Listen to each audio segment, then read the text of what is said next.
Hello good morning বন্ধুরা। তো চলে এসেছি আজকে আরেকটা উইন্টার ব্রেকফাস্ট আইডিয়া নিয়ে। তো চলো আজকে কি বানাচ্ছি, আজকে বানাচ্ছি গোলা রুটি, তাও বা ময়দা দিয়ে নয়, আটা দিয়ে বানাবো। হ্যাঁ, তো চলো এটাতে কি কি দিয়েছি, আটা, নুন, হলুদ, গোলমরিচ, আদা কুচি, লঙ্কা কুচি আর ধনে পাতা কুচি, আর একটা ছোট্ট আলু গ্রেট করে দিয়েছি। তোমরা চাইলে এটাতে টমেটো কুচি, পেঁয়াজ কুচি, ক্যাপসিকাম কুচিও দিয়ে বানাতে পারো।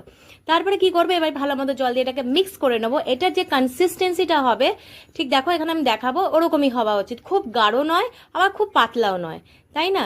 তো এইবার দেখো এখানে কনসিস্টেন্সি ঠিক এরকম হবে।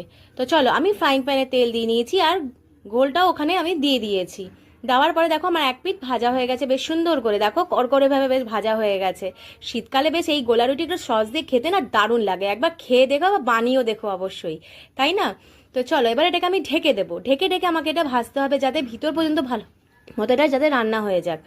তো দেখো আমি এবার ঢেকে দিলাম, এরপরে দেখো আমার অন্য দিকটাও ভালো মতো ভাজা হয়ে গেছে। তো চলো এবার এটাকে আমি সার্ভ করে নিই আর এনজয় করে নিই সস দিয়ে।